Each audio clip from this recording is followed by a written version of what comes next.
Good evening, everyone. My name is Danny Kim. I am a violist with the Boston Symphony Orchestra, and since this is WBUR, I was thinking, why not open up with a little game, since my favorite show on this broadcast is Wait, Wait, Don't Tell Me.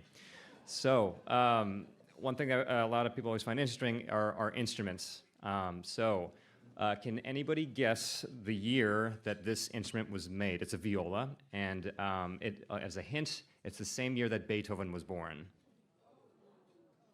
So if anybody blurts it out, they'll get an extra drink, I promise. So it's 1770. It's the same year as Beethoven. And then for anybody that are arts aficionados, it is from the same city that Michelangelo and Leonardo da Vinci are from. Can anybody guess that one?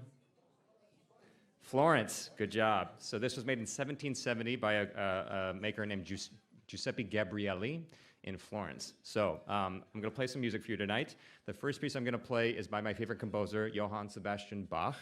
And raise your hand if you recognize this piece. All right, yeah, it's in a lot of car commercials, I actually think.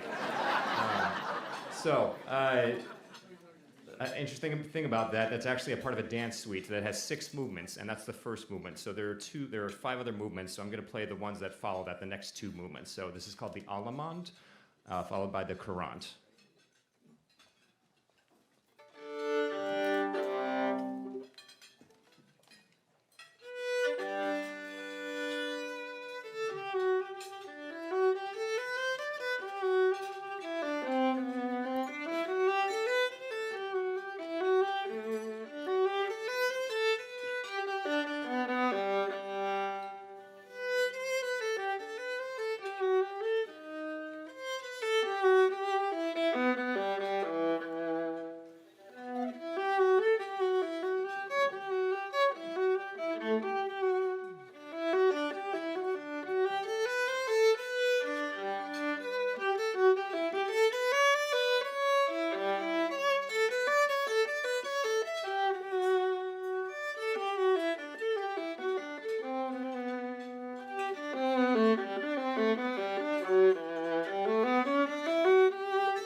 Thank you very much. And before I go into my last piece, I just want to tell you a little story about my pathway to Boston here.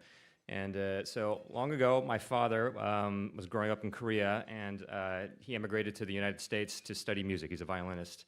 And the first place that he moved to in the United States was Houston, Texas. So I've been told that he had in his first years in America, he had a pretty thick Texas accent, but was from Korea, so you can imagine, I'll let you imagine what that kind of would sound like.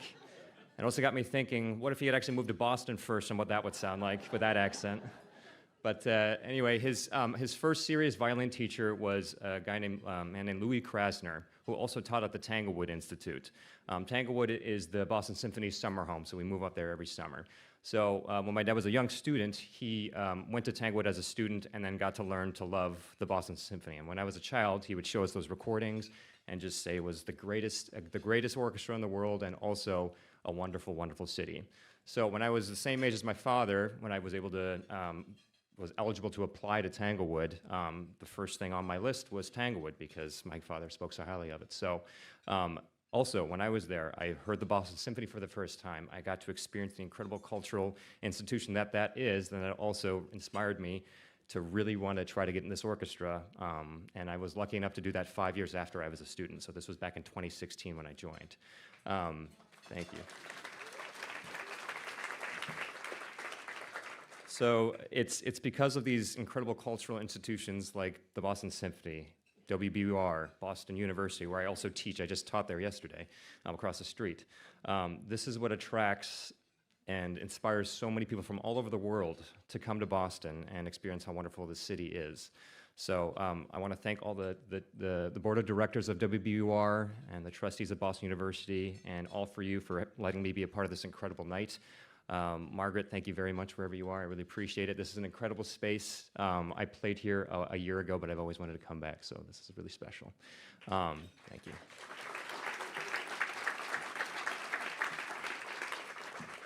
So the last piece I'm going to play is one thing that classical musicians do. You probably only think on stage we're dressed in tails and very formal, and you probably think we only like to play the stuff I just played, which is the classical stuff. But we also like to go rogue sometimes and play some other stuff. So one thing I did when I was growing up, my mother was my teacher. Besides doing the classical stuff, which I love, we'd also do alternative stuff. So I got to learn some bluegrass growing up. So the fun thing about bluegrass is those pieces often have, let's say, themes to them or something. So the piece I'm going to play is called the Orange Blossom Special. And for no reason, that piece is all about trains. So, as I need some help from you all, what are some noises that trains make? You can just shout them out. That's right. All right, what else? What are some other noises the train will make? That's right, good, very good. All right, and then maybe you get some of that, and then what happens when the train stops? That's for the old ones, yep. All right, so this is the Orange Blossom Special, and I just want to reiterate, thank you so much for having the Boston Symphony be a part of this incredible special night. I look forward to the rest of it and getting to meet some of you as well. So again, this is the Orange Blossom Special, a fiddle piece, bluegrass piece, played on the viola by my name is Danny Kim, and thank you all once again.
I think we could just go home now.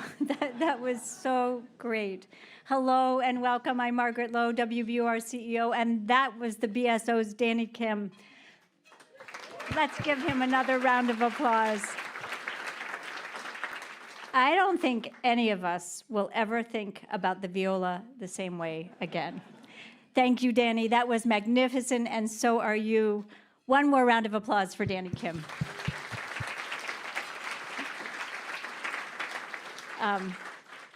I love beginning this special evening with music and story. It's an exquisite combination, and I want to thank BSO President and CEO Chad Smith.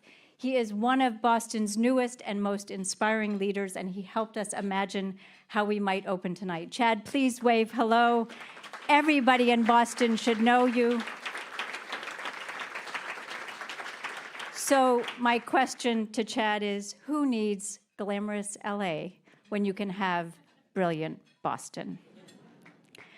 It fills my heart to see CitySpace filled with people who love WBUR. You all look especially smart tonight in every single sense of the word. Thank you so much for being here. This bright night would not be possible without Jeannie and Jonathan Lavine, who helped us realize the dream of CitySpace at the Lavine Broadcast Center. Jeannie and Jonathan are presenting sponsors of tonight's gala, along with Liz and Phil Gross, who are endlessly generous to WBUR, like so many of you in this room. Jeannie, Jonathan, Liz, and Phil, would you please stand?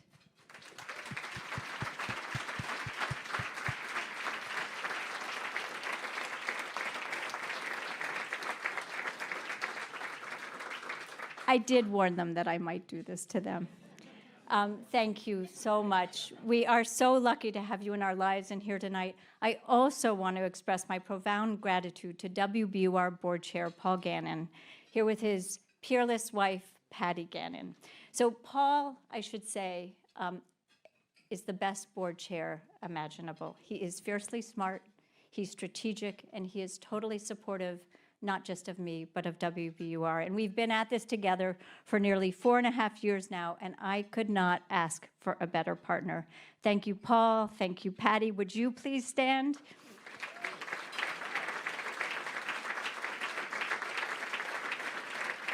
And while I'm at it, could I ask all of our board members, WBUR board, Community Advisory Board, let's give them all a round of applause too. Would everybody on the BUR board stand? There they all are. We are extremely fortunate to have a small army of people who devote their time, their expertise, and their resources to ensure that WBUR continues to thrive. Thank you all so much. My WBUR colleagues and I are really galvanized by your commitment to our cause. So, speaking of my WBUR colleagues, I'm not going to let you off the hook. Would you all please stand too? I'm even talking about all of the people back there in the control room and and at the board. Please stand.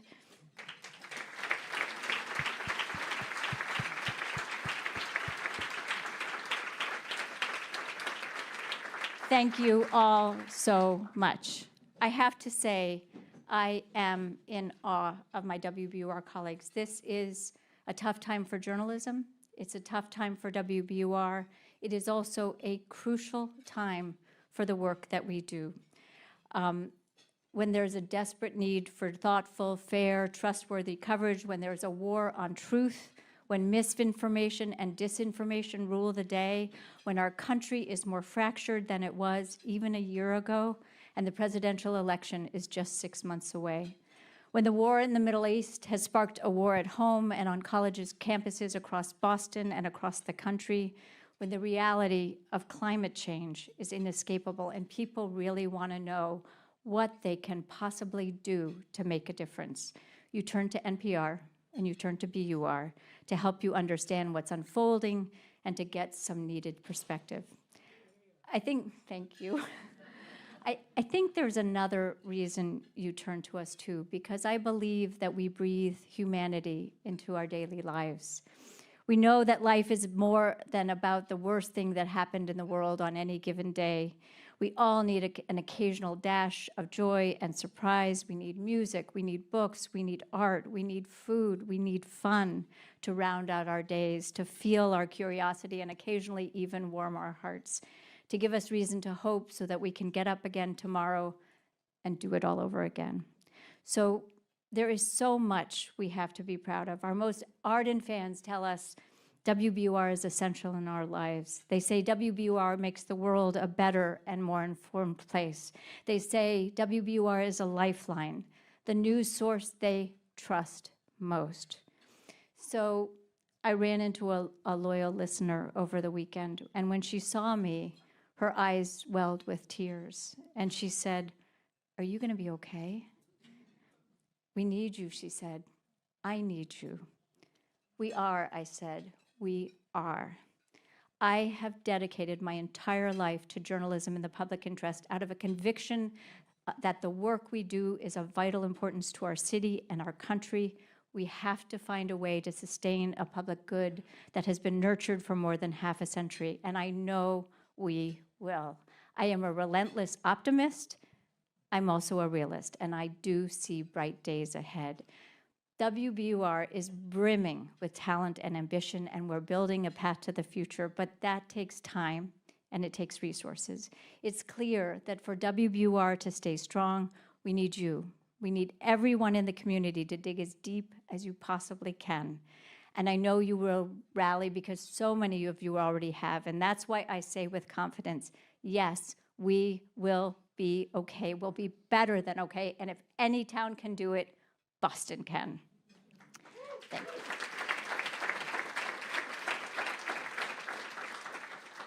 And here, I am going to let you eat soon, but not yet. And here's the thing. WBUR is thriving in so many ways. We have one of the strongest local newsrooms in America. We've been ranked the #1 station in Boston for 14 months and counting. CitySpace at the Lavine Broadcast Center, this very room is buzzing with activity just about every night of the week. Our newsletters and our podcasts have legions of loyal fans. Our latest show, our latest podcast, Beyond All Repair, has soared up the Apple charts to #2. That's up against zillions, I mean zillions of podcasts out there in the university. It's extraordinary. And because of, and we also reach millions of people across the country with Here and Now and On Point. In fact, WBUR produces more national news programming than any public radio station in America.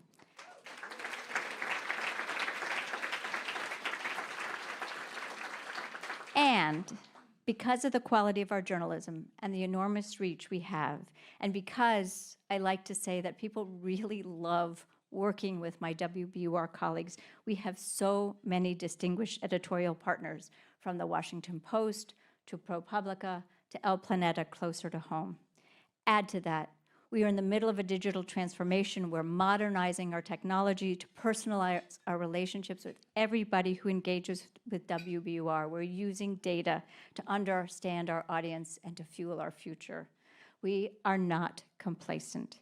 We will not and cannot pause, not for an instant. Every day, we must make sure that our coverage adds tangible value to people's daily lives. And with every story we tell, we ask these questions. What will people learn? What will they feel? And what will they remember? And that is a perfect segue to the evening ahead. I hope you will all learn something new, feel something deeply, and remember tonight for many months to come. We have so much in store. We'll meet the winners of the Daniel Shore Journalism Prize this year, 2 rising public radio journalists. We'll have a live auction. One lucky bidder will get to have dinner with a BUR host of their choice. And then we're going to have time, I'm looking at him right here, with ABC newsman George Stephanopoulos when he graces the stage with On Point's Meghna Chakrabarti. I can't wait to hear about your new book, Situation Room, the inside story of presidents in crisis. So buckle up for a wonderful evening. Enjoy the food, enjoy the good company, and we will be back with you soon. Thank you all so much.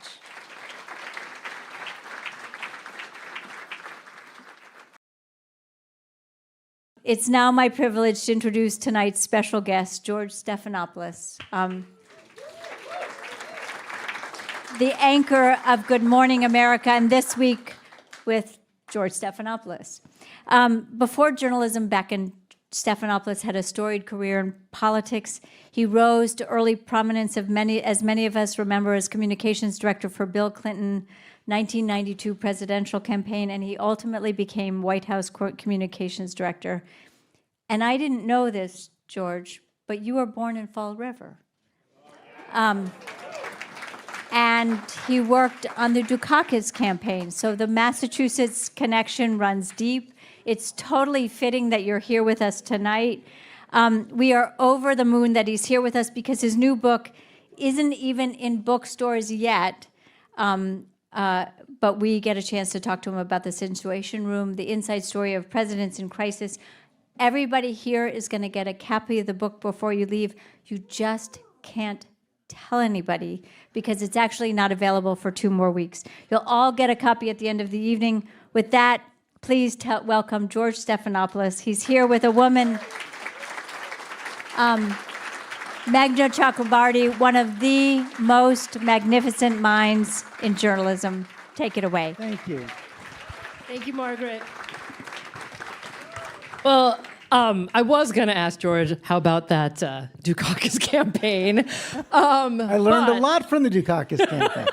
But what we're going to do is you're going to see the nimbleness of live news coverage right now, because we're going to turn what was a 45-minute planned conversation into a 20-minute planned conversation.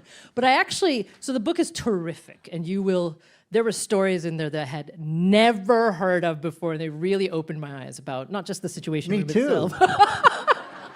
But can we start with actually the most famous picture, recent, sort of modern picture from the Situation Room? Okay, so first of all, is it really, it's small. Well, this is a room off the Situation Room. Okay. This is an ante-room that is to the side of the Situation Room. By the way, the Situation Room has been completely renovated since then. Now it actually looks like it's supposed to look. It looks like it's supposed to look in the movies. But this is a room that was set up behind the Situation Room. And what happened here was the live feed had been set up. You see that Air Force Captain Webb sitting there. He had been getting the live feed from Admiral McRaven. Everybody else was in the actual JFK conference room, in the Situation Room. But people kept going back and forth. Tom Donnelly kept going back and forth. Joe Biden went back and forth. Dennis McDonough went back and forth. And Obama finally said, "What are you guys doing?" And he was saying, well, there's a live feed in there. He said, "I'm going in there." and they were all sitting there watching. I interviewed Pete Souza, who was the White House photographer who took this photo. He's not sure exactly what this moment is, but he has a pretty good idea. And you have to imagine, Pete Souza is probably, and this is real space, he's probably right here with all of them here. He's backed up against the corner of the room, and he's 99% sure that this is the moment when the first helicopter had a hard landing inside the compound. And if you look around that room, every single person in that room, and you can see it on Hillary's face, especially, and Robert Gates' face especially, is thinking, oh my God, is this Jimmy Carter all over again? Right. Are we going to have a disaster at this moment? And it turned out McRaven had planned for it. He had gone to school on what happened in 1979. They had backups upon backups upon backups. He didn't even blink. And the mission went on. 5 minutes later, Osama bin Laden was gone. But that was the moment. Wow. That was 13 years ago exactly tomorrow. Tomorrow, May 1st. May 1st. So 13 years ago exactly tonight. White House Correspondents' Dinner. You had kind of an inkling that maybe something big was Well, going to go I down. was at the White House Correspondents' Dinner. I was at a table with Bill Daley, the White House Chief of Staff. You see Tony Blinken is right over his shoulder, and Tom Donnelly, who's the National Security Advisor. And my wife and I had one of our first dates actually at a White House Correspondents' Dinner long ago. So we used to always go to the White House Correspondents' Dinner. She was sitting next to Bill Daley, and he did not look up from his phone the whole night. And she started to give him a hard time. So you're being really rude. You're not looking up from your phone. Tom Donnelly is sweating, literally sweating the whole night. And our other guest, it was an ABC table, was Eric Stonestreet. Remember Eric Stonestreet from Modern Family? And he's sitting there so unself-consciously saying, I cannot believe they canceled my White House tour tomorrow. They canceled, I mean, what's going on at the White House that they canceled my tour tomorrow? And Bill Daley's mumbling something about the plumbing. So I didn't know what was going on, but I knew it was a weird, weird night. The other interesting thing about the connection to the White House Correspondents' Dinner is that, because very, very few people knew what was happening, even inside the White House. We're talking fewer than half a dozen. So, of course, all the White House speechwriters who did the jokes for the president that night didn't know what was happening the next day. And, they always go through, and they go into the Oval Office and go through all the jokes, and they had an Osama bin Laden joke. And Obama's so cool. He goes, I just don't think it's that funny. He went after Trump instead that night. You remember that was the famous night he went after Trump. But they all kept it incredibly secret. I'll tell one more story about that room, because it's in one of my favorite things about doing this book was the chance to interview the day-to-day professionals. Yeah. Who work in the White House Situation Room, the apolitical people who come from the Army, the Navy, the Air Force, the State Department, Homeland Security. And one of the most special people I encountered along this was a guy from Massachusetts, a guy named Gary Bresnahan. I call him the combination of the MacGyver and Zelig of the sit room. This is a guy who came from a working class background, and his mom was on welfare at times. His ticket to success was getting into the Army. And he became a cryptologist in the Army. And he worked his way as a very young man into being the technological specialist of the White House Situation Room. And it turned out he was in the middle of every major event from Ronald Reagan's presidency on. When Bud McFarlane went to Iran with a Bible and a cake, Gary Bresnahan was there doing the communications. When Brent Scowcroft was on a secret mission to China after the Tiananmen Square massacre, he was the person inside the plane making sure that Brent Scowcroft could talk secretly to President Bush. When Bill Clinton was doing his grand jury testimony, he was the guy that set up the secret communications feed so that it wouldn't leak. And he was the only guy in the room for half that time. And he even tells the story about how halfway through the testimony, President Clinton asked him, how am I doing? And Gary goes, I have no idea how you're doing. I can't tell, but it sounds fine to me. And he, that night, set up this feed, the live feed coming in from Afghanistan. But it was in that little room. And Tom Donilon goes to him and says, we'd really rather have this in the JFK conference room, the real room. And can you do that? And he said, I can't do it. He then told me, I lied to Tom Donilon. He might have been able to do it, but he was so worried that if he made any change at the last minute, the feed would go down, that he decided, I'm not going to tell him. And the upside for him was he was just outside the door. So after they announced that Osama bin Laden had been taken down, he was the first guy that got a fist bump from President Obama on the way out. Well, so this is the thing about the book, in that it is really a story of many, obviously of the presidents and their staff from various administrations, but the many people who have served in various capacities in the Situation Room and thereabouts, who did so because they're serving the United States. The presidency, not the president. The presidency, not the president. The nation, really. The book is readable cover to cover, let me tell you. 9/11, that day incredible. Richard Nixon being drunk. What else? Oh, the psychic and Jimmy Carter. But there's actually, I do want to push it into the story that you told about January 6th. Because the Situation Room is in the basement of the White House. It was, I met a man named Mike Stiegler. Mike Stiegler, his bucket list was to work in the White House. He's still only 30-something years old, 37 years old. He worked in intelligence, and his whole career said, I just have to get into the White House Situation Room. He happened to start working in the White House Situation Room about 5 months into Donald Trump's presidency. So he went through all the Black Lives Matters protests, the protests at Lafayette Square where Trump went across the street and, holding the Bible. He dealt with things that he never imagined he would see in the White House Situation Room. He'd even written his master's thesis on the history of the White House Situation Room. And then he found himself in the Situation Room on January 6th. And he describes driving into work that day at 4:30 and feeling that something was off in the streets. And he knew it as he was going in.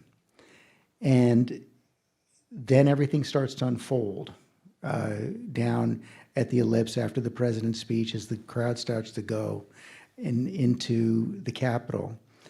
And he said, he's on the line with the Secret Service saying, the vice president is in danger. He's telling me, you don't know how close we came to losing the vice president.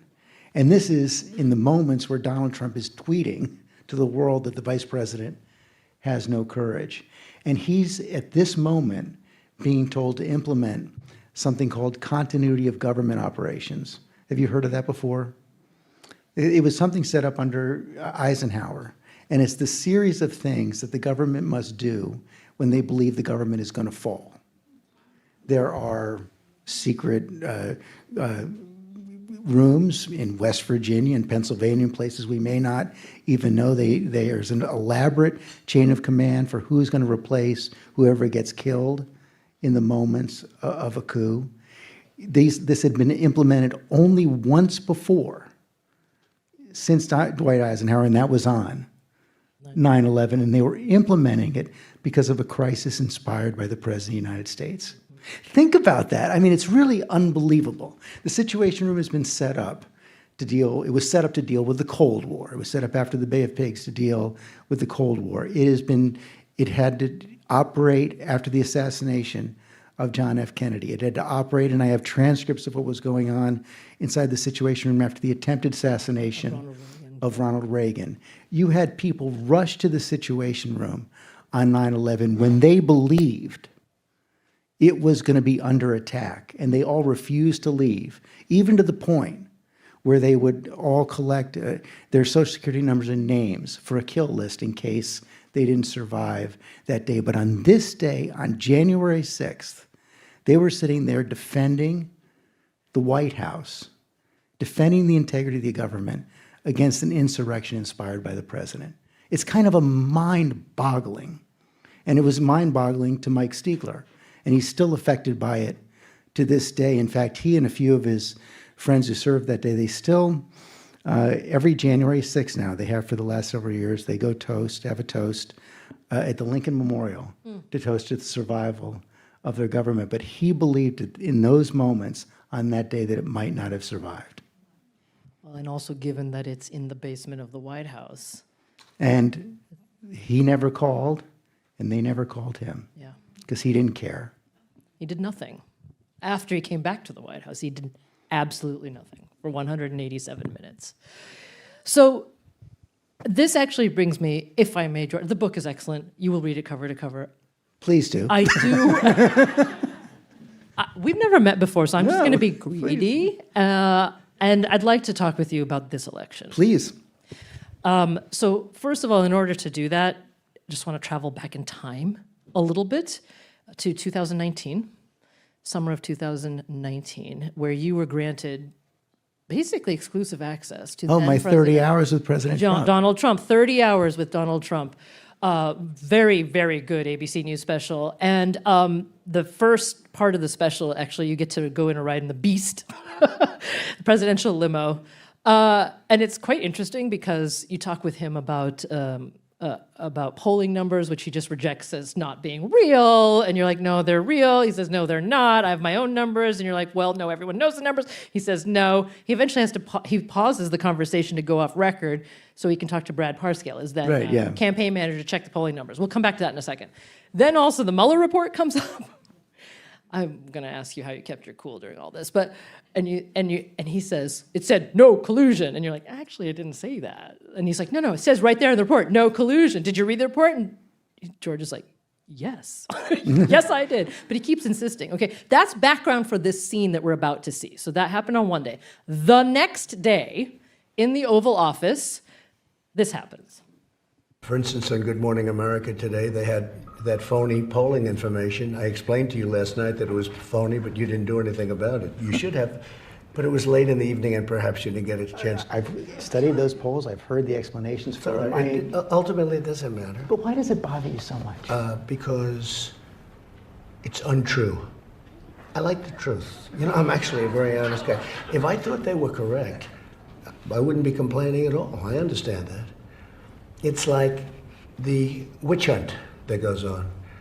No collusion with Russia. There was no collusion. And what bothers me... As you know, that's not what Robert Mueller found. It said no collusion. You know what? Nobody even brings Russia up anymore. What bothers me is when you did nothing wrong and they have a phony witch hunt. That bothers me. Okay, I have many questions, but I have time Well, you for missed one. the next moment. When he says, wait, I don't remember what it is. I'd do it again. I'd do it again, that's right. But my question actually is, what were you thinking that you weren't saying? No, well, actually, what I was thinking about was what happened next, because what happened next actually created, it was the precursor to the impeachment that came up. He was complaining about the Mueller report. I said, well, if a foreign government, would you ask a foreign government again for information on your opponent? And he goes, I think I would. Basically, when he said that, I said, I was supposed to have another sit down. I said, I can walk out now. He just made massive news. And it turned out he was actually doing that and got impeached for the Ukraine at that moment. What I was thinking then is if he's going to let me stand over him in the Oval Office, I'm going to keep talking as long as it goes. And then just to hear what to say. But I have learned from that. And this interview, we could edit, so that was okay. I think we have a whole different level of problems covering this campaign. I don't think you can cover him live in any way because 90% of what he says is not true. And there's no antidote to that. We used to do things like in the beginning of 2015, 2016, you think good journalism is, okay, well, if somebody tells a lie, you confront them with the truth. And you keep confronting them with the truth. Or you sandwich it with the truth. And you say, give context and then let him have his soundbite and then say it wasn't true.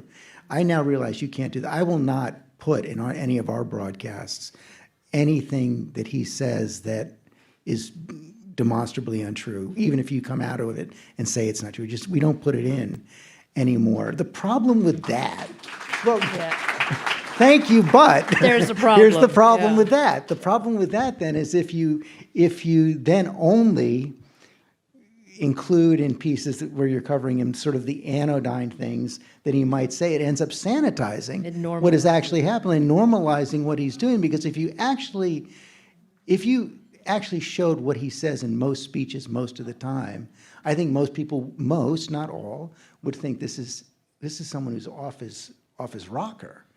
And we end up creating dilemmas every day with this. 3 weeks ago, he gave an interview to Hugh Hewitt where he said that Joe Biden gave his State of the Union hopped up on cocaine. Now, you probably hadn't heard that. We didn't broadcast it. But then think about what that ends up doing. If Joe Biden stumbles as he's walking off Air Force One, that's a major story. If he says something that's late at night where it's not completely coherent, we say, oh, he has age problems. But you can't report everything that Donald Trump says. So let me ask you, agreed, totally agreed. Then First of all, I'm not sure the entire news media, especially the Washington media, has learned that lesson. No, well, I know that. CNN's You're town right. hall is kind of exhibit A on that, if you ask me. But how should the former president then be covered? Because he's the presumptive Republican. I can only tell you the way I personally feel we should do it. I opened my broadcast on Sunday. Actually, hang on. We have that. We have that. Until now, no American president had ever faced a criminal trial. No American president had ever faced a Did you know federal George was on the indictment radio for when he did retaining that? and concealing classified documents. No American president had ever faced a federal indictment or a state indictment for trying to overturn an election or been named an unindicted co-conspirator in 2 other states for the same crime. No American president ever faced hundreds of millions of dollars in judgments for business fraud, defamation, and sexual abuse. Until now, no American presidential race had been more defined by what's happening in courtrooms than what's happening on the campaign trail. Until now. The scale of the abnormality is so staggering that it can actually become numbing. It's all too easy to fall into reflexive habits, to treat this as a normal campaign, where both sides embrace the rule of law, where both sides are dedicated to a debate based on facts and the peaceful transfer of power. But that is not what's happening this election year. Those bedrock tenets of our democracy are being tested in a way we haven't seen since the Civil War. It's a test for the candidates, for those of us in the media, and for all of us as citizens. So, and again, I can only speak for myself, and I then followed that with a 20-minute discussion of his various legal issues. I personally, again, I can only speak for myself, think that you actually have no reason to go beyond everything I laid out in that introduction. And you know, for me, it's meant that when I interview Republican office holders, because I think as big a story as the former president is, I think you also have to ask, how is it possible that he's become a candidate again? And then you have to look at what's enabled that to happen. And so for me, when I have Republican candidates or policymakers who come on this week, they're welcome to come on, but I want them to explain, if they've endorsed President Trump, why they've endorsed someone who's been indicted for insurrection, why they've endorsed someone who's been indicted, on civil judgments for sexual abuse and defamation, why they endorse someone who's been indicted for retaining and concealing classified information. And if they can't answer that question, I won't move on. Because I think that it's the height of normalization to say, oh, well, I'll ask a question about that, and then, well, what do you think about the EPA? Right. I mean, they're not equivalent. One is testing what our Constitution is about. One is testing whether or not we're going to have the kind of democracy we've had for the last 250 years. It should be the end of the conversation that the former president did not agree to the peaceful transfer of power. That should be it. But, you know, that's not what's happening right now. I recognize where the divisions are right now, but I do believe that we have a responsibility to focus on what is most important, what is most likely to cause an existential crisis. And if after all of that, if the country decides they will elect him again, we will deal with those consequences. But I believe, at least I, as a journalist, have a responsibility to shine a light on just how aberrant this is and how it's completely contradictory to our entire American tradition. Yeah. Well, I understand you have a plane to catch. Is that true? I do. I'm going to be on Good Morning America in a few hours. We want you to look at least a little bit awake for that. So, George, thank you so much Thank for coming you. down Thank here you all. and for supporting WBUR. Thank you.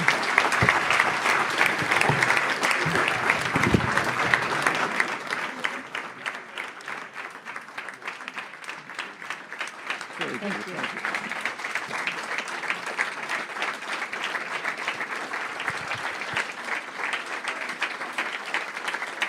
Ladies and gentlemen, George Stephanopoulos and Meghna Chakrabarti, what an incredible, I suspect we could have gone on with George for another few hours if he didn't have to be on the air at 6 a.m. tomorrow.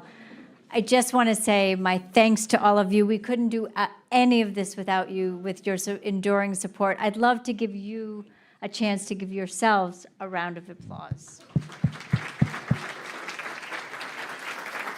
We want you to linger a while longer. Awaiting in the reception hall is three great things. The pleasure of one another's company. No, 4 great things. Delicious dessert, the pleasure of one another's company. George Stephanopoulos, I'm not going to try to say it. George's book, And also Curio Spices from Curio Spice, something for everybody to take home with you. Thank you for a wonderful evening. Thank you for making everything we do possible. Have a wonderful rest of your night.